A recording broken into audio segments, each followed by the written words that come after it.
Well, it's good that we have been blessed to have another beautiful day that we can assemble together and to worship God and to look into His Word. And we're going to pick up our study this morning where we have been going through 2 Corinthians chapter 8, and we got down through, I believe, verse 21. In the last study where Paul says, provide things honest, provide for honest things, not only in the sight of the Lord, but also in the sight of men. And of course, this is you might say, a general admonition, but it is a very wise one, especially when, as Christians, go forth into the world and they are confronted by so many that are against Christians.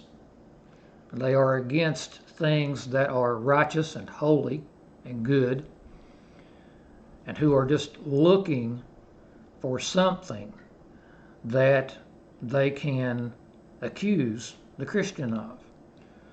And so the more that we can apply ourselves to doing things honestly in an open manner, then the less potential there is for accusations to be laid against Christians. And so Paul goes on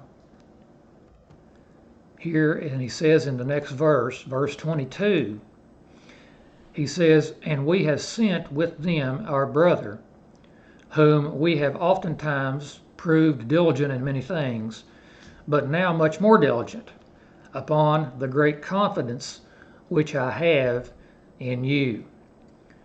And so again, we have considered how that Paul, the apostles, would send brethren. They would not send just one person by themselves, because that was dangerous.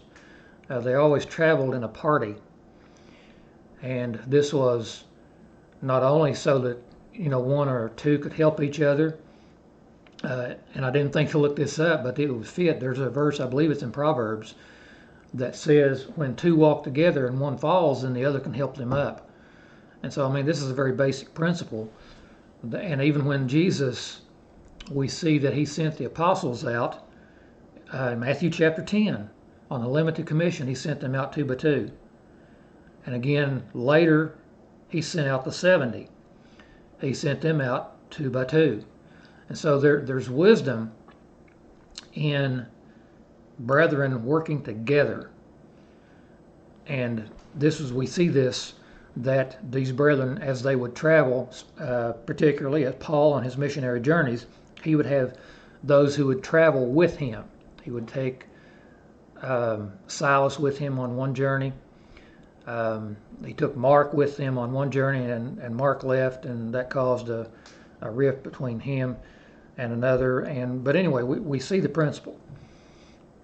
And Titus would travel with them, Timothy, Luke, others, Trophimus, and others that would travel with them from one place to another.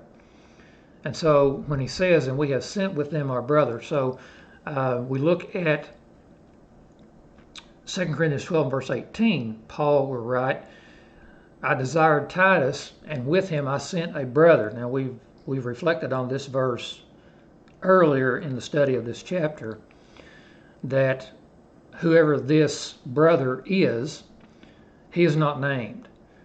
And scholars will speculate that it could have been Timothy or Trophimus, or it could be Luke. And I think all of these at one time or another did travel with the brethren in doing particular things. But this is an instance where the brother is not particularly named. And we can have our opinion about that, but we can't say, well, this is for certain, because the Scripture does not say.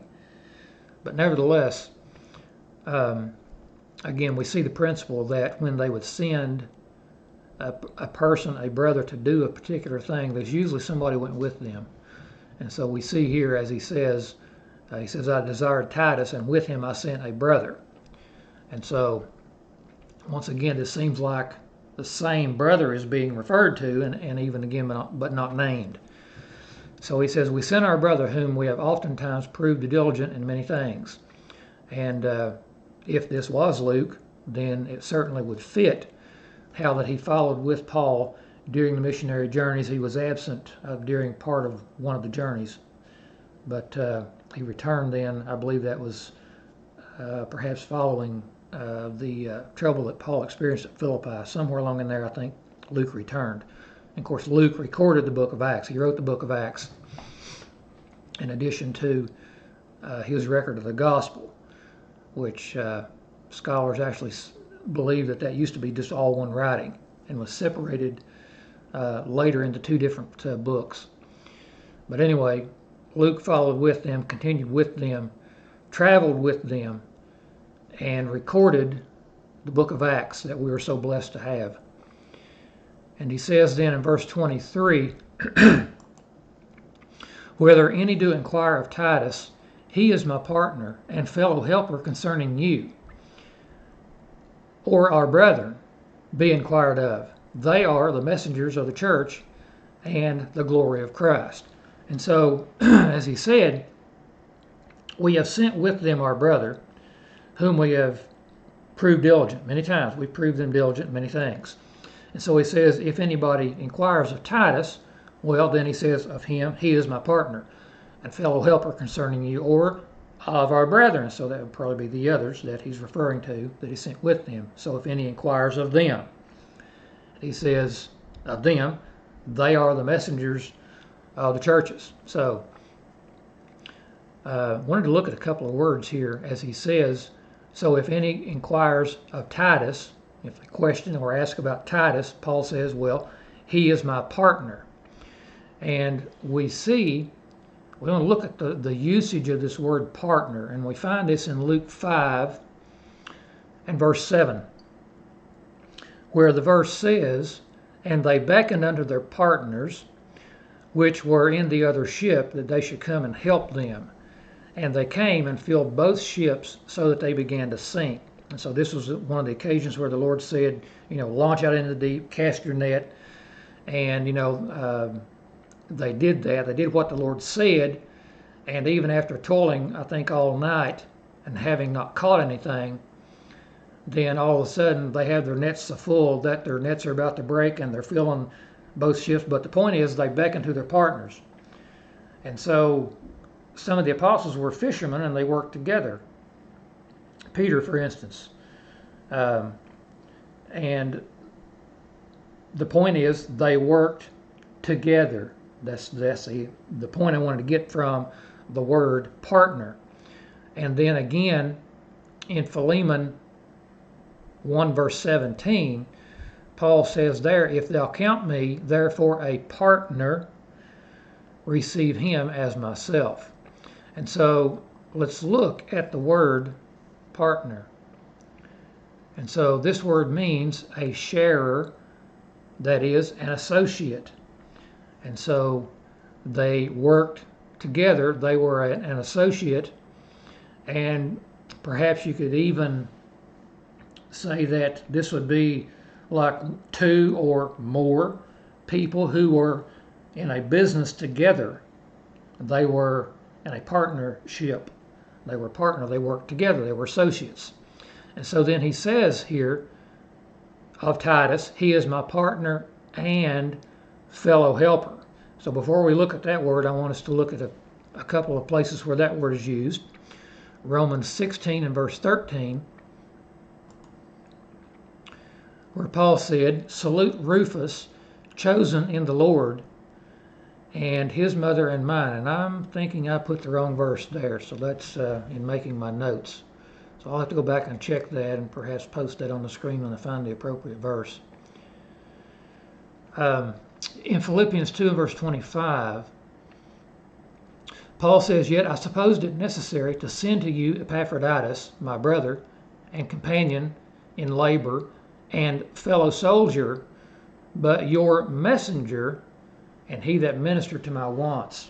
Now, in this particular passage, the word that we are looking at, which in our text is fellow helper. It's actually translated in this passage, companion in labor. And I want to show you why after I look at this next verse. In Philippians 4 and verse 3, Paul would say, "And I entreat thee also, true yokefellow, help those women which labored with me in the gospel, with Clement also, and with other my fellow laborers, whose names are in the book of life." And so now, as we notice, this word in our text, fellow helper, is 4904 in Strong's. That's the number. And so when we look at Philippians 4 and verse 3, we find that this word is fellow laborers. Okay, it's fellow helper in our text. It's fellow laborer in Philippians 4, and in Philippians chapter 2, it is rendered companion in labor. So now, when we look at the actual word, it is a compound word, and we'll just look at Thayer to see this word. Okay, as I said, it is a compound word, which comes from sun, which means union, with or together, and then from ergon, which means work or toil, labor. Now, what's interesting to me anyway, because I like studying these words since I began studying the Bible for myself years ago, I always had an interest in studying words. And there's a term for that, etymology, study of words, and it traces the origin of words. So our word in English, synergy, comes from this word, directly from this word right here, synergos. And it means a companion in work, fellow worker. And we can understand, our word synergy, it describes two or more things that work together to produce the same result or for the same cause. And so this is what we see here that Paul is saying of Titus. He is my partner and fellow helper. And so they worked synergistically. They worked together. And to me, anyway, that is the beauty of that word, and how we see that, and it actually includes the idea of work, which a lot of people don't like that ugly four-letter word work nowadays, but that is something that is ordained of God. If a man won't work, neither shall he eat. So again, that is ordained of God. And these brethren, this is what we see in the early church, the early church. And that is how these brethren labored, how they worked together, synergistically, for the same cause. And that's the point. They all had the same cause in mind, and they worked toward that. And so we see that Paul is commending Titus here from that perspective. He is my partner and fellow helper concerning you. And he goes on and says, if any inquires of our brethren, well, they are the messengers of the churches. And so, interestingly, that word there that is rendered messengers is not from the typical word that is also translated as angels. There's many times where the word angelos, however that's pronounced in the Greek, that word will be translated angel in other places as messenger. That is not the word that is used here. And this is what's interesting is the word rendered messengers here in this text comes from the word that everywhere else, or almost everywhere else, is used as, or rendered as apostles. And we find that word back in verse 19 here that we've just looked at in the last study, where he said, and not only that, and not that only, but who was also chosen of the churches to travel with us, is this grace administered by us to the glory of the same Lord and declaration of your ready mind. And so these men were chosen of the churches. And again, that's the point that we need to keep in mind, that these men, even though they're being referred to as apostles, they were not apostles in the strictest use of the word, like Peter and John and Andrew and Paul and so forth. Those were men chosen specifically by the Lord. They were handpicked by the Lord. And even Paul, later, Saul of Tarsus, was chosen specifically by the Lord. And then he was converted. He was baptized into Christ. He was later called Paul, but he was handpicked of the Lord. And these brethren, these apostles, had the baptismal measure of the Holy Spirit, and they could work even special miracles. And there's a verse in, I believe it's in Acts, where it says God wrought special miracles through the hands of Paul. So there were apostles in the strictest sense of the word. They even had the power to lay their hands on other Christians and impart spiritual gifts to them. And these brethren in our text here, Titus and the ones traveling with him, they did not have that ability, even though they were considered as ministers, as messengers, as apostles. But we see that these words are used, and again, and we just looked at this verse in Philippians 2:25. He says, "Yet I supposed it necessary to send unto you Epaphroditus, my brother, and companion in labor, and fellow soldier, but your messenger." Same word that comes from the word apostle in our text here. And so, again, we find that this word is used in reference. It is applied to other people other than the 12 apostles and then Paul. And it's applied even to Barnabas. In Acts chapter 14 and verse 14, it says here, "Which when the apostles Barnabas and Paul heard thereof, they rent their clothes and ran in among the people, crying out, don't do this." Is when they were getting ready, the people were getting ready to offer a sacrifice to Barnabas and Paul. When they said, "All the gods have come down before us," they called Paul Mercury, I believe, and Barnabas they called another, named one of the planets, the idol gods. But anyway, we see that this term can be applied to other brethren outside of the 12 apostles and Paul. But it is not in the strictest sense as used of Paul and the 12. And then again, when we think about the application of this word, messengers, ministers, apostles, this was a term that denoted great labor. And that's even what we have just seen from the term fellow helper that Paul applies to Titus.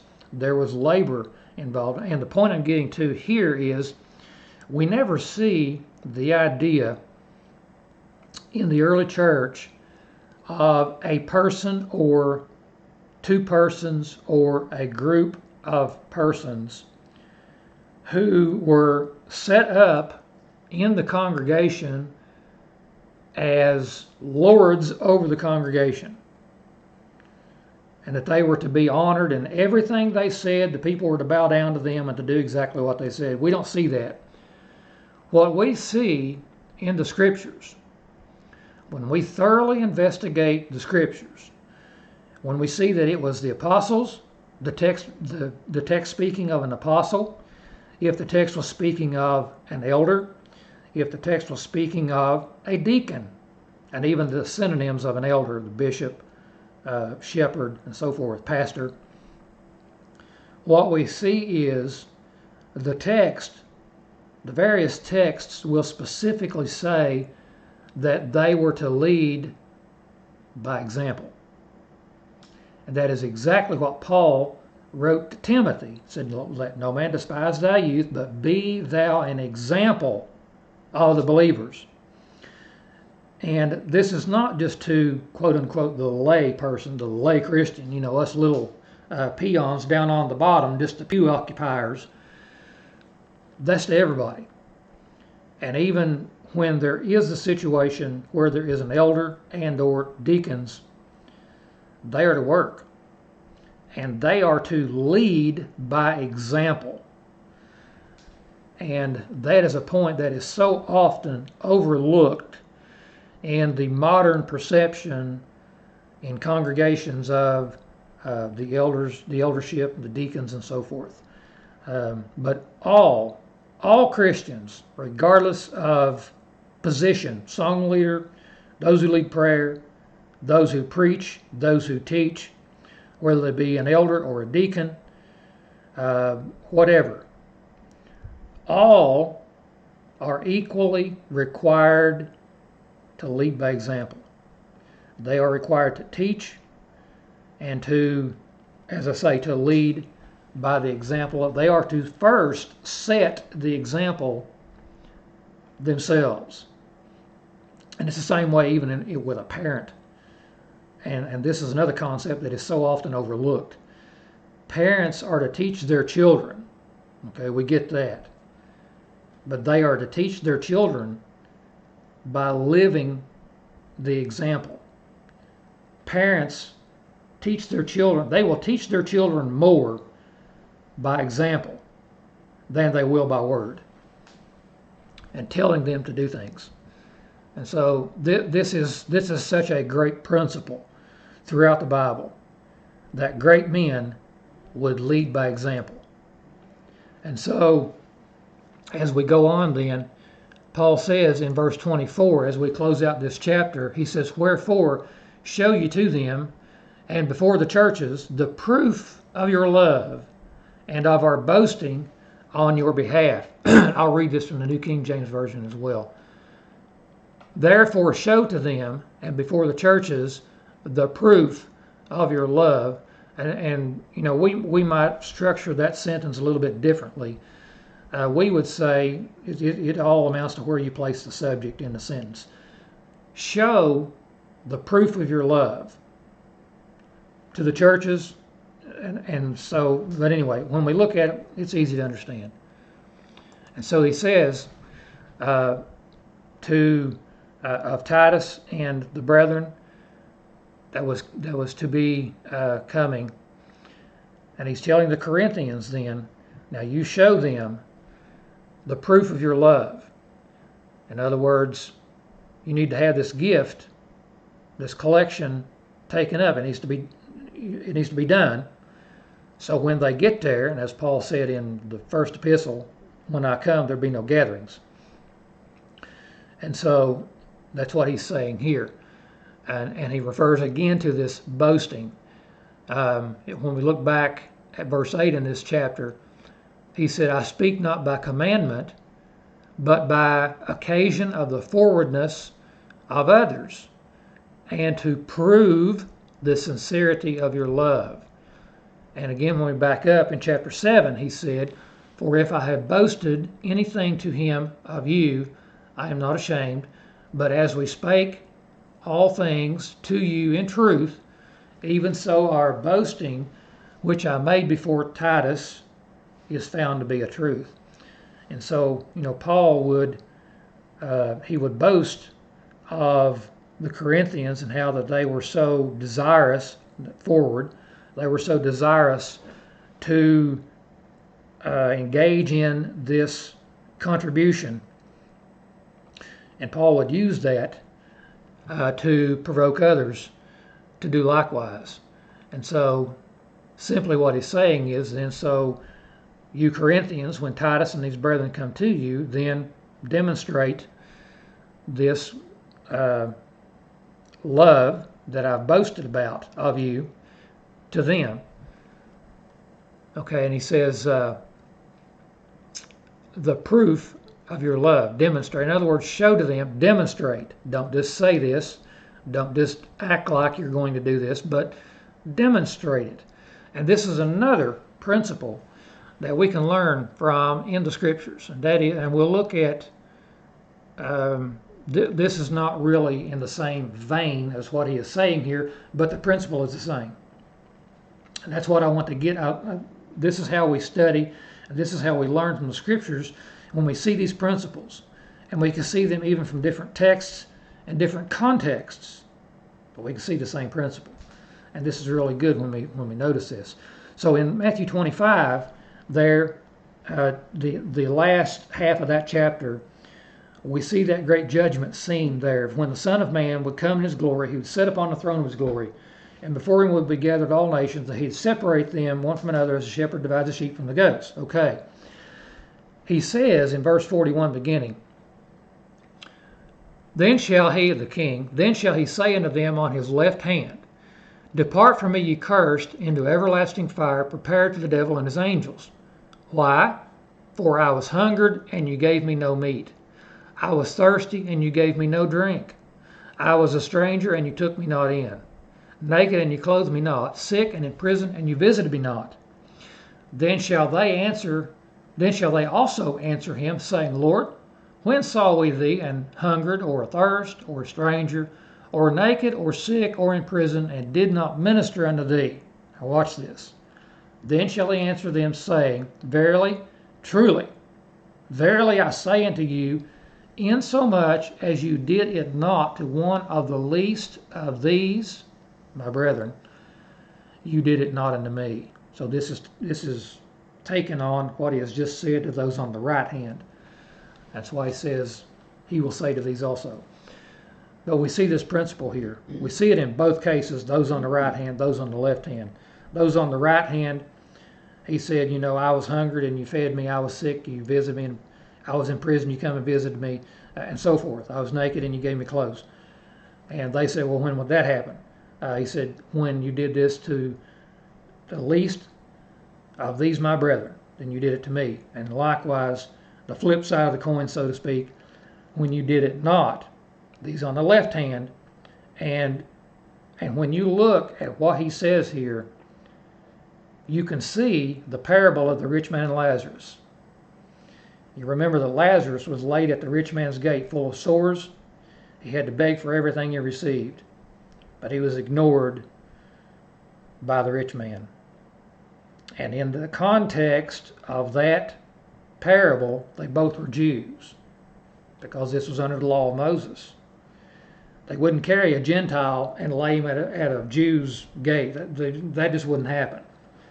So both were Jews. And the point in that parable is the rich man ignored the beggar.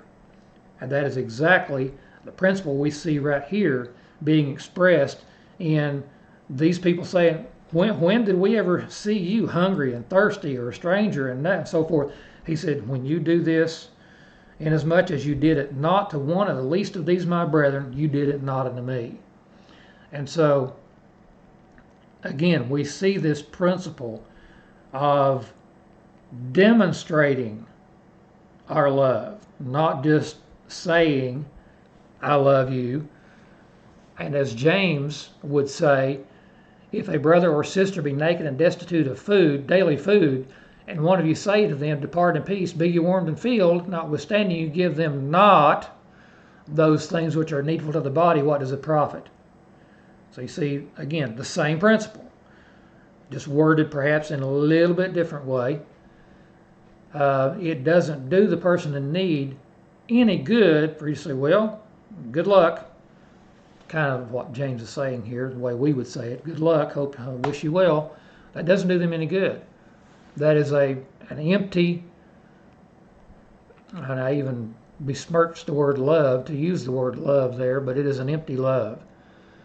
Peter would say in 1 Peter 1 verse 22, seeing you have purified your souls in obeying the truth through the Spirit unto unfeigned love of the brethren. That means unpretentious. See that you love one another with a pure heart fervently. Well, how do you do that? Well, your love is not pretentious. It is true. It is a love that acts. It is a love in demonstration. And that's what Paul is saying in our text here. Show them the proof of your love. John would write in 1 John 3 and verse 18, my little children, let us not love in word, neither in tongue, but in deed and in truth. And again, that word is not indeed one word. That is two words, in deed, in labor, in work, in action. We don't just say the word. Like James said, be ye warmed and filled. We put that in action, and we demonstrate our love. So anyway, that's the concept I wanted to get there from this verse, where he says, show to the churches the proof of your love. Demonstrate that, and thereby verify our boasting on your behalf. And so that concludes that chapter. And of course, we understand that when these epistles were written, these letters were written, there were no chapter and verse divisions. And so he goes on and says then, beginning in chapter 9, verse 1, he says, for as touching the ministering to the saints, it is superfluous for me to write unto you. So what he's simply saying here, and it amazes me, that in all the translations I look at, it seems like most of them use that actual word superfluous. There was one I found that used a different word right here, the King James 3. It says, for indeed concerning the ministry to the saints, it is beyond necessity for me to write unto you. So, in other words, what Paul is saying is, there's no point, but based on all I've already told you, all I've already written, there's no point in me going on and saying more about the need of this ministry and this collection being taken up, because you understand that. But he's going to go on and talk about it and perhaps give them some advice, and we've seen that in the previous chapter. He says, I speak not by commandment, but yet I give my advice. He perhaps is going to give them some advice on how to go ahead and accomplish this work. It's obvious from what he has already stated that they understood the necessity and they understood why that it was being done and the need for it to be done. So he would just give them perhaps a little encouragement and a little advice on how to go ahead and complete that work. Again, back in chapter 8 and verse 4, he says, praying us with much entreaty that we would receive the gift and take upon us the fellowship of the ministering to the saints. And so I think I'm going to stop the study right here. And before we go on in this, because there's some other things that I want to consider that's going to make the study too long if I continue on with this in these next few verses here. And so, again, with these thoughts in mind, and again, I think it is good, and again, I guess that's my opinion, but I think that it's good that as we study the Scriptures, that we see these principles that I've been demonstrating here, and how that we can see these principles even in other contexts when it's talking about perhaps a little different vein of what we have in the particular text that we're reading from. But we see these concepts in demonstrating our love, not just saying, like James said, be you warmed and filled. Not just saying, yeah, I love you and I hope you well, wish you well, but in demonstrating our love. And we do that by interacting with people and helping them, actually helping them, giving them help. And anyway, I hope that the study has been beneficial for us today, has been fruitful. And Lord willing, we'll pick up then with verse 2 of chapter 9 and continue on in this study as we continue, Lord willing, at our next appointed assembly.